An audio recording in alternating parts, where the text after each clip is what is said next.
तर पर्यटन क्षेत्रासाठी वन विभागाची नवीन कडक नियमावली जाहीर करण्यात आली आहे। हुल्लडबाजी आणि रील्स बनवणाऱ्यांवर कारवाई होणार आहे। दुगारवाडी हरिहर गडावर 300 पर्यटकांची मर्यादा राखण्यात आली आहे। कुठलीही अनुचित घटना घडू नये यासाठी नाशिक विभागाकडून ही नियमावली जाहीर करण्यात आली आहे।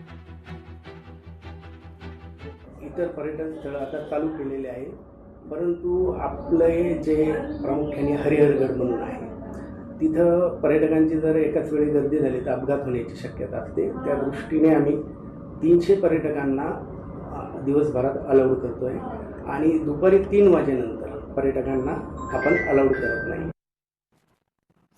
मुंबईमध्ये झाड पडण्याचं सत्र अजून सुरूच आहे।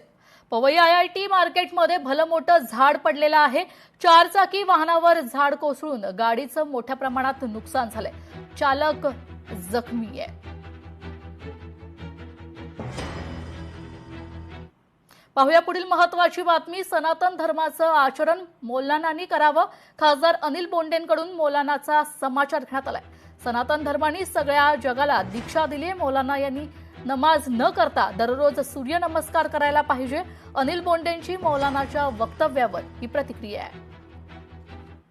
इस्लाम धर्माचा उदयच 800 वर्षाच्या पूर्वी झालेला आहे आणि भगवान श्रीकृष्ण आणि महाभारत हे 4000 वर्षापूर्वी झालेलं आहे आणि त्याच्यामुळं म्हणजे मौलाना सरकला आहे। परंतु एक गोष्ट आहे की जे योग करायला भगवान श्रीकृष्णांनी सांगितले ते योग म्हणजे सूर्यनमस्काराचा प्रकार आहे आणि म्हणून त्या मौलानांनी नमाज न पढता रोज सूर्याकडे पाहून सूर्यनमस्कार केले पाहिजे। त्याच्या आयुष्याचं भलं होईल।